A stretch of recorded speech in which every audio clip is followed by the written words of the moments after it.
Fits like a glove. This is what happens when you don't have a truck. Welcome back to the latest episode of our bathroom remodel series here at Home by AM. We just completed this Schluter waterproof shower system. Now we use the entire system, the Kerdi wall, the shower pan, the Kerdi curb, and we also use the Kerdi membrane for our shower ledge. We're gonna go over the entire process from the beginning. Let me show you. Now this is our second Kerdi shower that we're going to be building. We debated whether to use drywall and Kerdi membrane, but Kerdi board is just so easy to install. Right now, my buddy Henry and I are trying to determine the exact locations to drill holes for all of our fixtures. After taking measurements, making cuts is super easy. All it takes is a utility knife.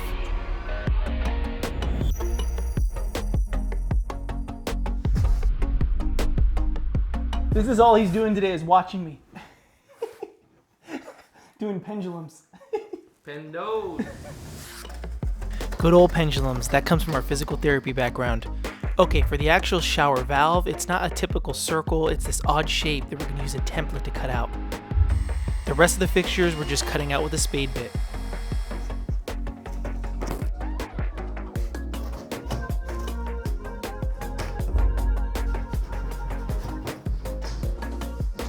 That's a perfect fit. Let's start securing it down with this special Schluter hardware. Now these have to be used because regular screws will just punch right through the Kerdi board. So for these screws, we have to screw in every 16 inches on the horizontal and every 12 inches on the vertical. To meet this requirement, I did have to add a few studs when installing the shower mixing valve.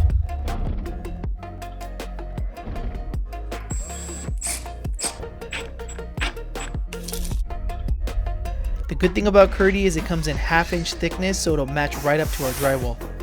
Dude, this is looking good. We can even use drywall tape at the Kerdi to drywall transition. Okay, halfway there.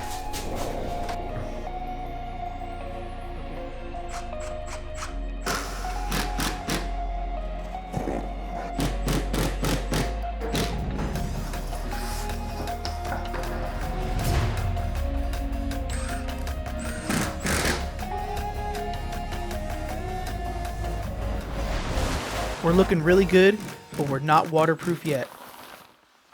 Mapei Uncoupling Membrane Mortar. This is an unmodified thinset mortar which is required by Schluter. I'm mixing it on the wet side. Up next, the actual waterproofing part, the Kerdi band. 2-inch overlap for this stuff. Installed my favorite, thinset.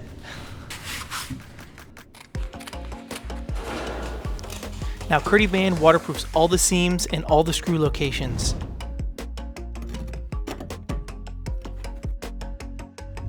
I'm scooping the thinset on the wall with a drywall knife, and then I'm directionally troweling with a 1/4 inch by 3/16 inch V-notch trowel.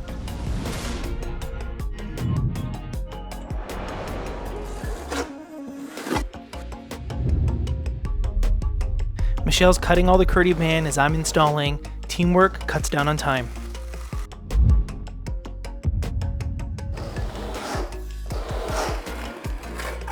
So when I did my last Kerdi shower, I mixed up my thinset pretty thick, pretty standard, and it created a lot of buildup on my Kerdi band. So this time I went a lot thinner, and it's coming out really good. I don't think I'm gonna have any lippage on my tile now.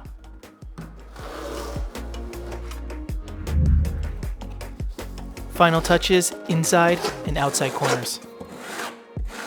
It's super satisfying to be at this point. That's the waterproofing for the shower, but we've also decided to waterproof the shower ledge and the bathtub ledge as well with Kerdi membrane, more thinset.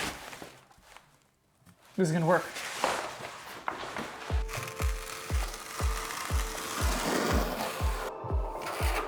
Okay, that's the easy part. The wall's gonna be a bitch. When mixing up thinset to a more fluid consistency, it runs more, it spills more, it holds a trowel ridge, but barely. We got great transfer. Transfer is the key. If that thinset is too dry, it won't embed into the fleece of any Kerdi product. It could fall off later or not support the tile. Schluter recommends 100% transfer of the thinset, which is challenging without the experience, but I think we're doing a pretty good job here. It's definitely going smoother than our last Kerdi shower.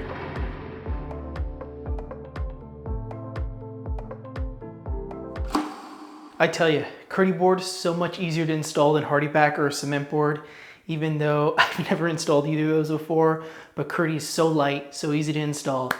Tomorrow, we have some challenges still. We gotta glue up the drains, get everything matched up perfectly for the shower drain, the bathtub drain. I got the shower pan to install. I gotta pour concrete in those holes that we jackhammered a while ago. We have some challenges ahead.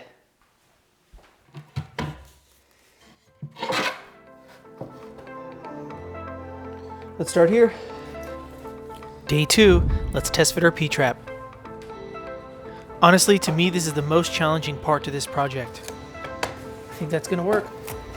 And then right here. I think we're jackhammering again. Or chiseling.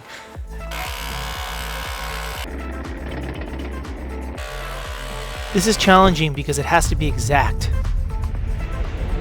I can't go from below, so I just have to measure, test fit, and adjust.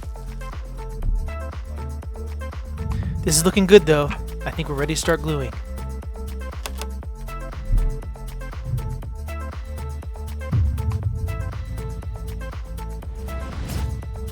Okay, looks like that's fitting in there pretty well. This is the most stressful part because you have about 3 seconds, 4 or 5 seconds for that glue to really set in, and then I'd have to cut the trap arm out, the whole P-trap, and redo it.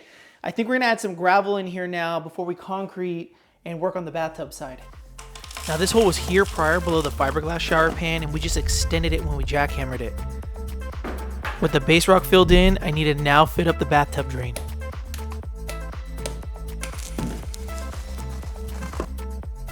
We're close. With this side, we need to factor in the finished shower and bathtub ledge. It's gonna have our marble along it, so we need to factor in that thickness.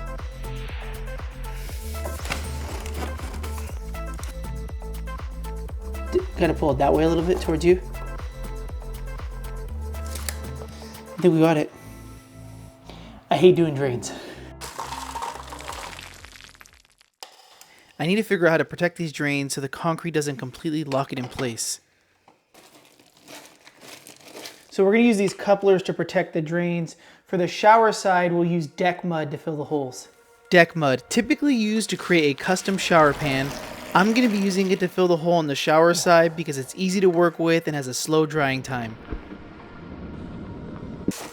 This is the first time I've ever worked with it, but I like how its consistency is like wet sand. To me, it's crazy to think that this is going to dry into something solid that's strong enough to support our shower pan. But it does, and people use it all the time. Now that the hole is filled, I'm just going to use a 2x4 to make sure everything's nice and flat. We did a good job with this. So that deck mud turned out pretty good. For the tub side, we're gonna be doing fast setting concrete. We'll see how this goes.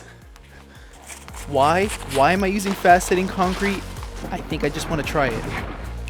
The thing we love about DIY is learning new things, like learning what works and what doesn't. And you can only learn that through trial and error. So we'll see how this goes. First bag in, and now for a second bag.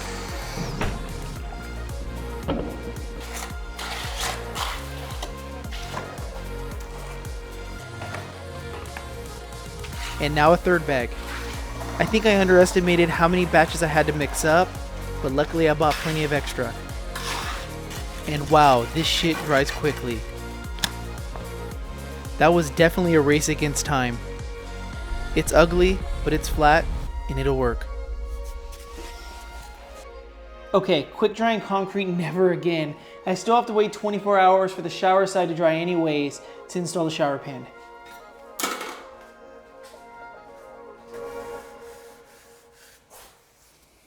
This came out really flat.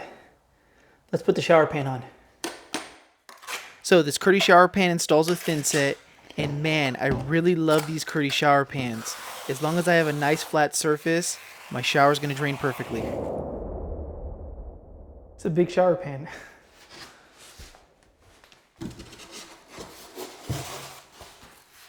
I'm gonna spend a little time doing this just to make sure I've got full coverage underneath and we really embed this pan in the thinset. A little cleanup and we'll get the drain bonding flange installed.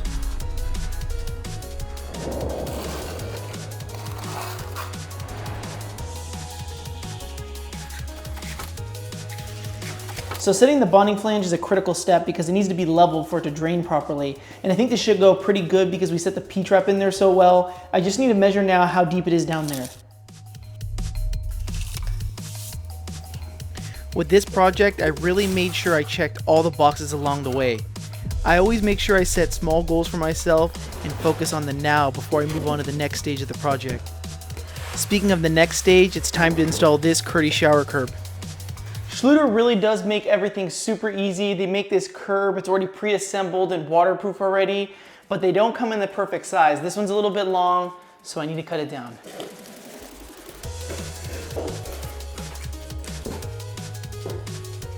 Okay, in terms of length, it fits up nice and square now.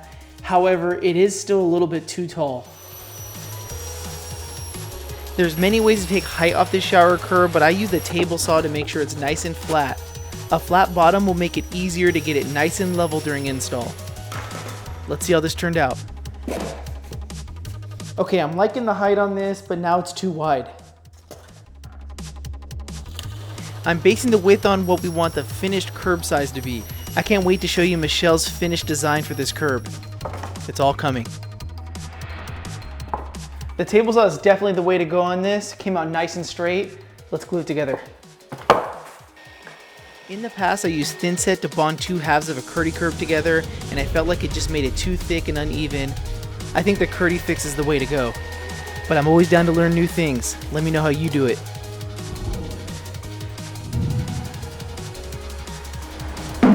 Okay, the curbs turned out really well. They're the perfect size now. The final step is installation with thinset. More thinset. I used to really hate working with thinset, but I think I've gotten better at estimating the exact amount I need. Before, it was always drying out on me or I had a lot of waste. Again, it's all about the experience. DIY is an experience. It is a hard experience, but it is a rewarding experience. One day we can look back at this and think we envisioned this and brought it to life. So we're gonna end this episode here. We've got 90% of the waterproofing done, and we had to stop because we're doing heated flooring in here. And that's gonna require us to add wiring into our shower pan, which we're gonna cover during the flooring episode. If you're not doing heated floors and you're wondering how to complete the waterproofing, all you have to do is add Kerdi bands into all the corners and you'll be waterproofed. We're gonna install our floors in 2 episodes. Next episode, we have to finish the lighting in here because lighting is everything.